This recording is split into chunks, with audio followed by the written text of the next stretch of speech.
پھر تحریر فرماتے ہیں کہ ایک نماز کے دوران کتنی بار یا ایک فرض کے بعد پھر سنتوں کے بعد کوئی دعا ثابت نہیں ہوئی، پھر درس کے بعد کوئی ذکر اذکار کے بعد. دیکھیں فرض نماز کے بعد ہی دعا ہے بس، اس کے بعد انسان کے انفرادی اعمال ہیں. سنتوں کے بعد دعا مانگتا ہے تو ہوگی، اس کو کوئی مسئلہ کرے، ہم کیوں منع کریں. وطر کے بعد دعا لمبی مانگتا ہے، بیٹھا رہتا ہے، بے شک کریں، ہم کیوں منع کریں.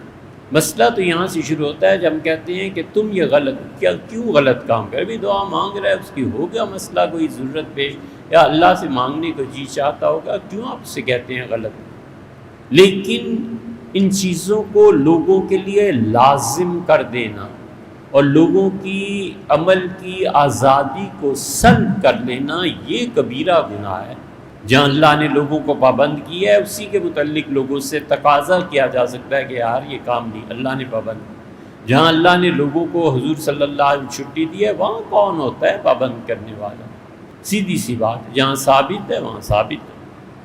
اس لیے کوئی ذکر اذکار کرتا ہے، تسبیحات پڑھتا ہے، اس کے بعد بیٹھ جاتا ہے، اللہ کو یاد کرتا ہے. عصر کے بعد اللہ کو یاد کرنا چاہیے. یہ دو وقت جو ہے نا بہت برکتوں والے. ہو سکے تو کبھی بھی عصر سے مغرب تک کوئی کام کرے ہی نہ، بس بیٹھ کے اللہ کو یاد کرے. اللہ نے سبح بحمد ربک، اور اپنے پروردگار کی تسبیح اور حمد بیان کرتے رہو قبل طلوع الشمس، سورج کے چڑھنے سے پہلے.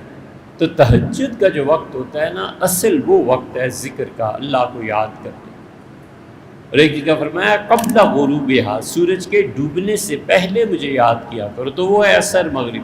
اسی لیے حنفیہ کے نزدیک مستحب یہ ہے کہ عصر تاخیر سے پڑھی جائے. سورج 7:15 بجے غروب ہو رہا ہے، عصر 6:15 بجے پڑھی جائے تو 6 تو ویسے ہی بچ جائیں گے، 10-15 منٹ نماز میں لگ جائیں گے، اور باقی جو پون گھنٹہ رہ گیا نا اس میں خدا کو یاد کرے، اللہ کو. یہ دو، اسی لیے قرآن کہتا ہے کہ اگر تمہارا جھگڑا ہو جائے مالی معاملات میں، تو جس پہ تمہارا دعویٰ ہے نا، جس نے تمہارے پیسے ہڑپ کر لیے، جس پہ الزام ہے، من بعد صلاۃ العصر، مسجد میں ممبر کے پاس اسے عصر کی نماز کے بعد کھڑا کر کے اسے کو قسم کھا کہ تو نے ہمارے پیسے نہیں لیے. اس لیے کہ عصر کے بعد جو لوگ گناہ کرتے ہیں نا مغرب تک، ان پہ بھی خدا کا غضب بھڑکتا ہے، خدا کا غصہ. اور اسی طرح جو تہجد میں کوئی کرتوت کرتے ہیں ان پہ بھی خدا کا غضب بھڑکتا ہے. یعنی جو عین رحمت کے نازل ہونے کا وقت ہے، اس وقت منہ کالا کرنا ہے اور کوئی وقت نہیں ملا. تو اس لیے